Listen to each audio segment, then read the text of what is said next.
Mummy please मेरी उम्र मत बताइए। मुग्धा के लिए गर्मा गर्म दूध का गिलास लेकर मन्नी उसके कमरे में पहुंची तो देखा सारा सामान फैला पड़ा था।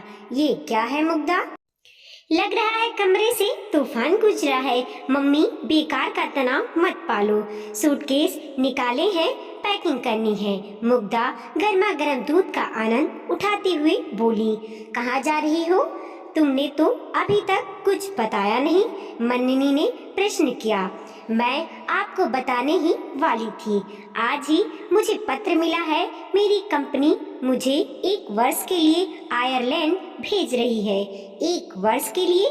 हाँ, और यह समय बढ़ भी सकता है। मुग्धा मुस्कुराई। नहीं, ये नहीं हो सकता। विवाह किए बिना तुम कहीं नहीं जाओगी। क्या कह रही हो माँ? ये मेरे करियर का प्रश्न है। इधर यह तुम्हारे जीवन का प्रश्न है। अगले मास तुम 30 की हो जाओगी। कोई ना बहाना बनाकर तुम इस विषय को टालती रहती हो। मैंने कब मना किया है? आप जब कहें तब मैं शादी के लिए तैयार हूँ। पर अब प्लीज मेरी आयु बताना बंद कीजिए। मुझे टेंशन होने लगती है। मुझे पता है कि अगले माह में 30 की हो जाऊंगी। मैं तो तुझे यह समझा रही थी कि हर काम समय पर हो जाना चाहिए। यह जानकर अच्छा लगा कि तुम शादी के लिए तैयार हो। सूरज मान गया क्या? सूरज के मानने ना मानने से क्या फर्क पड़ता है? मुग्धा मुस्कुराई। तो विवाह किससे करोगी? यह आपकी समस्या है, मेरी नहीं। क्या तुम हमारे चुने वर से विवाह करोगी? अरे तो पहले क्यों नहीं बताया? हम तो चांद जैसे दूल्हों की लाइन लगा देते। क्यों उपहास करती हो माँ? चांद जैसा दूल्हा तुम्हारी नाटी मोटी चश्मा लगाने वाली बेटी से विवाह क्यों करने लगा? क्या कहा? नाटी मोटी चश्मिश? किसी और ने कहा होता तो मैं उसका मुंह नोच लेती। मेरी नजरों से देखो, लाखों में एक हो तुम। ऐसी बातें आई कहाँ से तुम्हारे मन में? कुछ तो सोच समझकर बोला करो। मननी ने आक्रोश व्यक्त किया। मननी सोए चली गई थी, पर मुग्धा शून्य में ताकती बैठी रह गई थी। वह माँ को कैसे बताती कि अपने लिए उपयुक्त वर की खोज करना उसकी बस की बात नहीं थी।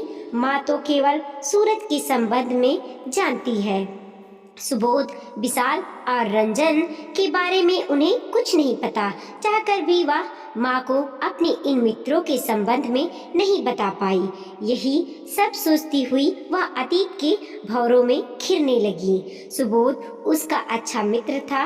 कॉलेज में वो दोनों सहपाठी थे।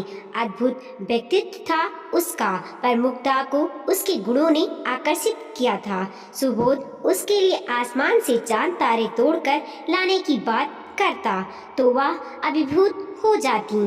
पर जब वह माँ और अपने पिता राजवंशी से इस संबंध में बात करने ही वाली थी कि सुबोध ने अपनी शादी तय होने का समाचार देकर उसे आकाश से धरती पर ला पटका। सुबोध बातें तो उसके बाद भी बहुत मीठी करता था। उसके अनुसार प्यार तो अजर अमर होता है। वह चाहे तो वो जीवन भर प्रेमी प्रेमिका बने रह सकते हैं। सुबोध तो अपने परिवार से छिपकर उससे विवाह करने को भी तैयार था, पर वह प्रस्ताव उसने ही ठुकरा दिया था। उस प्रकरण के बाद वह लंबे समय तक अस्वस्थ रही थी। फिर उसने स्वयं को संभाल लिया था। मुग्धा चारों भाई बहनों में सबसे छोटी थी। सबने अपने जीवन साथी का चुनाव स्वयं ही किया था। अब अपने ढंग से वो अपने जीवन के उतार चढ़ाव से समझौता कर रहे थे। भाई बहनों के पास न उसके लिए समय था, न ही उससे घुलने मिलने की इच्छा। तो भला उसके जीवन में कैसे झांक पाते? माँ भी सोच बैठी थी कि वह भी अपने लिए वर स्वयं ही ढूंढ लेगी। विशाल और रंजन उसके जीवन में दो प्रश्न बनकर आए। दोनों ही स्वच्छंद विचरण में विश्वास करते थे। रंजन की दृष्टि तो उसके ऊंचे वेतन पर थी। उसके अनेक बार अपनी दुख भरी झूठी कहानियां सुनाकर उससे काफी पैसे भी ऐंठ लिए थे। तंग आकर मुग्धा ने ही उससे किनारा कर लिया था। सूरज उसके जीवन में ताजी हवा के झोंके की तरह आया था। सुदर्शन स्मार्ट सूरज को जो दिखता तो देखता ही रह जाता। सूरज ने स्वयं ही अपने माता पिता से मिलवाया उसे भी विवश कर दिया कि वह उसको अपने माता पिता से परिचय करवाए। कुछ ही दिनों में उससे ऐसी घनिष्ठता हो गई मानो सदियों की जान पहचान हो। अक्सर सूरज उसके ऑफिस में आ धमकता और वह सबसे नजरें चुराती नजर आती। मुग्धा अपने व्यक्तिगत जीवन को स्वयं तक ही सीमित रखने में विश्वास करती थी। अपनी भावनाओं का सरेआम प्रदर्शन उसे अच्छा नहीं लगता था।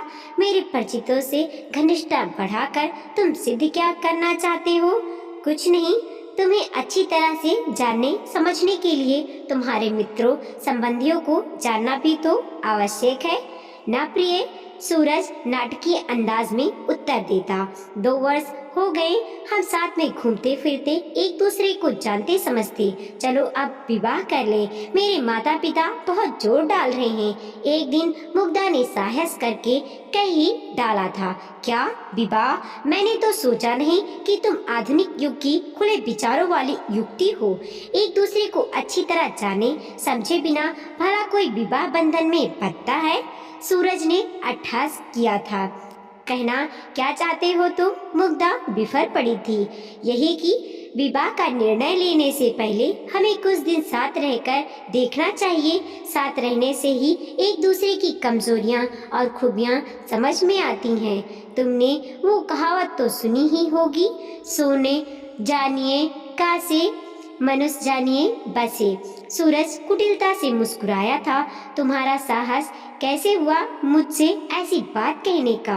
मैं कोई ऐसी वैसी लड़की नहीं हूँ। 2 सालों में भी यदि तुम मेरी कमजोरियाँ और खूबियों को नहीं जान पाए तो भाड़ में जाओ मेरी पला से। मुग्धा पूरी शक्ति लगाकर चीखी थी। इसमें इतना नाराज होने की क्या बात है? मुझे कोई जल्दी नहीं है। सोच समझ लो, अपने माता पिता से सलाह मशवरा कर लो। मैं चोरी छिपे कोई काम करने में विश्वास नहीं करता। आज के अत्याधुनिक माता पिता भी इसमें कोई बुराई नहीं देखते। वो भी अपने बच्चों की सुखी देखना चाहते हैं। किसी से विचार विनिमय करने की आवश्यकता नहीं है। मैं स्वयं इस तरह साथ रहने को तैयार नहीं हूँ।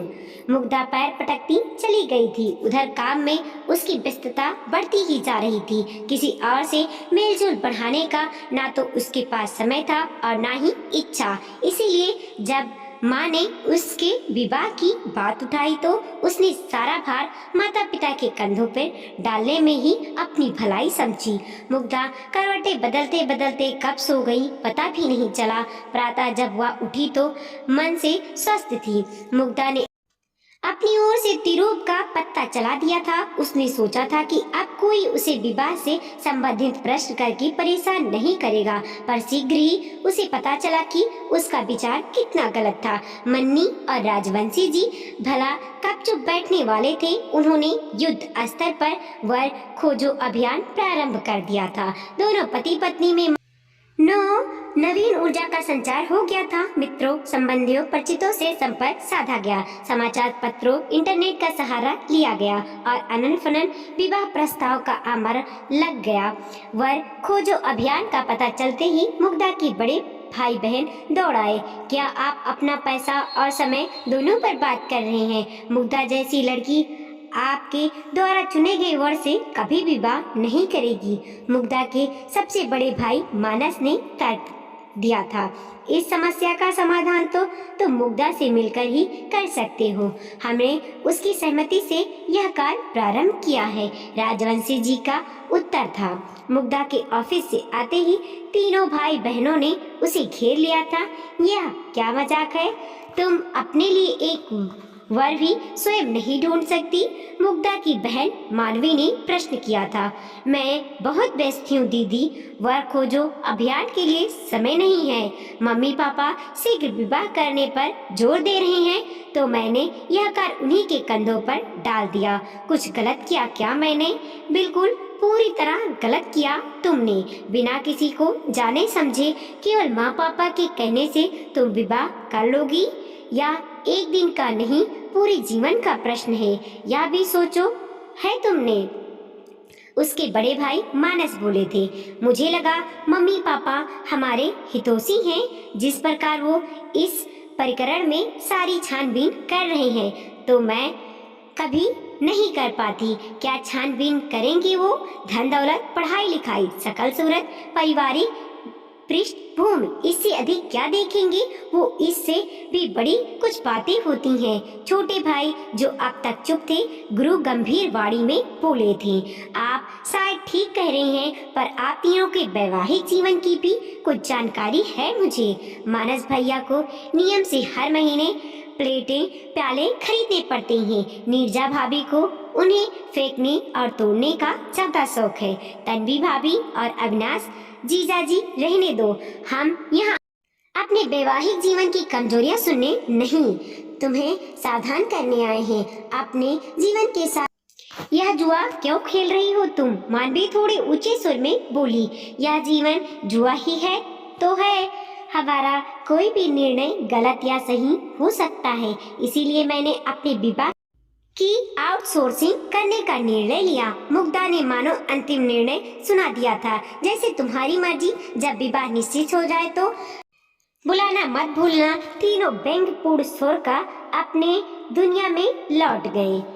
इधर मन्नी और राजवंशी जी का चिंता बढ़ती ही जा रही थी। 3 माह बाद ही मुग्धा को आयरलैंड जाना था और 1 माह बीतने पर भी कहीं बात बनती नहीं नजर आ रही थी। यूं उसके पास प्रस्ताव का अंबार लगा गया था, पर उसमें से उनके काम के 4-5 ही थे। लड़के वालों को मुग्धा से मिलवाना और अन्य औपचारिकताओं का प्रबंध करते हुए उनके पसीने छूटने लगे थे, पर बात कहीं बनती नजर नहीं आ रही थी। उस दिन प्रतिदिन की तरह मुग्धा अपने ऑफिस गई हुई थी। राजवंशी जी जाड़े की धूप में समाचार पत्र में डूबे हुए थे कि द्वार की घंटी बजी। राजवंश जी ने द्वार खोला तो सामने एक सुदर्शन युवक खड़ा था। वो तो उसे देखते ही चकरा गए। अरे बेटा, तुम अचानक इस तरह, ना कोई चिट्ठी ना समाचार, अपने माता पिता को नहीं लाए तुम? जी, उनके आने का तो कोई कार्यक्रम ही नहीं था। माँ ने आपके लिए कुछ मिठाई आज भेजी है। इसकी क्या आवश्यकता थी बेटा? तुम्हारी माता जी भी कमाल करती हैं। आओ बैठो, मैं अभी आया। युवक को वही बिठाकर वो लपक कर अंदर गए। जल्दी आओ, जनार्दन आया है, वो मन्नी से हड़बड़ा कर बोले थे। कौन जनार्दन? मन्नी ने प्रश्न किया था। लो, अब यह भी मुझे बताना पड़ेगा। याद नहीं, मुग्धा के लिए प्रस्ताव आया था। विदेशी तेल कंपनी में बड़ा ऑफिसर है। याद आया, उन्होंने फोटो भी भेजा था। राजवंशी जी ने याद दिलाया। मन्नी ने राजवंशी जी की बात पर विशेष ध्यान नहीं दिया। वो लपक कर ड्राइंग रूम में पहुंची। स्वयं सुदर्शन युवक को देखकर उनकी बाहें खिल गईं। युवक ने उन्हें देखते ही अभिवादन किया। उत्तर में मन्नी ने प्रश्नों की बौछार ही कर डाली। कैसे आया? घर ढूंढने में कष्ट तो नहीं हुआ? तुम्हारे माता पिता क्यों नहीं आए? वो भी आ जाते तो अच्छा होता। आदि आदि। युवक ने बड़ी शालीनता से हर प्रश्न का उत्तर दिया। मन्नी उसकी हर भाव भंगिमा का बड़ी बारीकी से निरीक्षण कर रही थी। मन ही मन वो उसे मुग्धा के साथ बिठाकर जोड़ी की जांच परख भी कर चुकी थी। इसी बीच राजवंशी जी जाकर ढेर सारी मिठाई, नमकीन आदि खरीद लाए थे। मन्नी ने शीघ्र ही चाय नाश्ते का प्रबंध कर दिया था। इतना सब कुछ अंकल, आपको इतनी औपचारिकता की क्या आवश्यकता थी? युवक मेज पर फैली सामग्री को देखकर चौंक गया था। बेटे, यह सब हमारे शहर की विशेष मिठाइयाँ हैं। ये खास कचौड़ियाँ हमारे शहर की विशेषता है। मन्नी प्लेट में ढेर सारी सामग्री डालते हुए बोली थी। मेरी माँ ठीक कहती हैं, हम दोनों परिवारों के बीच जो प्यार है वह शायद ही कहीं देखने को मिले। युवक प्लेट थामते हुए बोला। मन्नी उलझन में पड़ गई, पर शीघ्र ही उन्होंने संशय को दूर झटका और घर आए अतिथि पर ध्यान केंद्रित कर दिया। अच्छा आंटी, अब मैं चलूँगा, आप दोनों से मिलकर बहुत अच्छा लगे। अरे हमने मुग्धा को फोन किया है, वह आती ही होगी, उससे मिले बिना तुम कैसे जा सकती हो? उसकी क्या आवश्यकता थी? आपने व्यर्थी मुग्धा जी को परेशान किया, इसमें कैसी परेशानी? तुम कौन सा रोज आती हो? राजवंशी जी मुस्कुराए। तभी मुग्धा की कार आकर रुकी। मन्नी और राजवंशी जी लपक कर बाहर पहुँचे। मन्नी उसे पीछे के द्वार से अंदर ले गई। जल्दी से तैयार हो जा, यह जींस टॉप बदल कर अच्छा सा सूट पहन ले, बाल खुले छोड़ दे। क्या कह रही हो मम्मी? किसी से मिलने के लिए इतना सजने संवरने की क्या आवश्यकता है? किसी से नहीं, जनार्दन से मिलना है। तू क्या सोचती है बिना बताए वह तुझसे मिलने क्यों आया है? मुझे क्या पता मम्मी, मैं आपका फोन मिलते ही दौड़ी चली आई। मुझे लगा किसी की तबीयत अचानक बिगड़ गई है। तबीयत बिगड़ी हमारे दुश्मनों की। मैं जनार्दन के पास जा रही हूँ, तुम जल्दी तैयार होकर आ जाओ। मन्नी फिर ड्राइंग रूम में जा बैठी।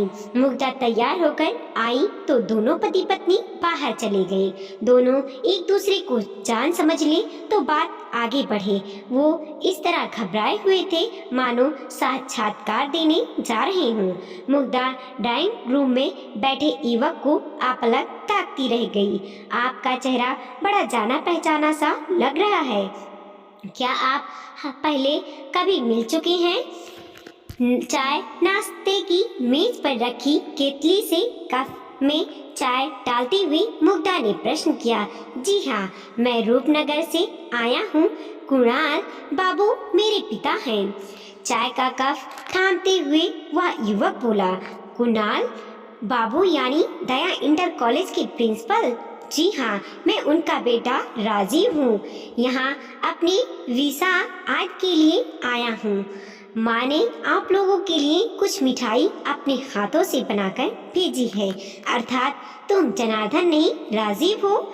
मम्मी पापा तुम्हें न जाने क्या समझ बैठे। मुग्धा खिलखिलाकर हंसी तो हंसती ही चली गई। राजीव भी उसकी हंसी में उसका साथ दे रहा था।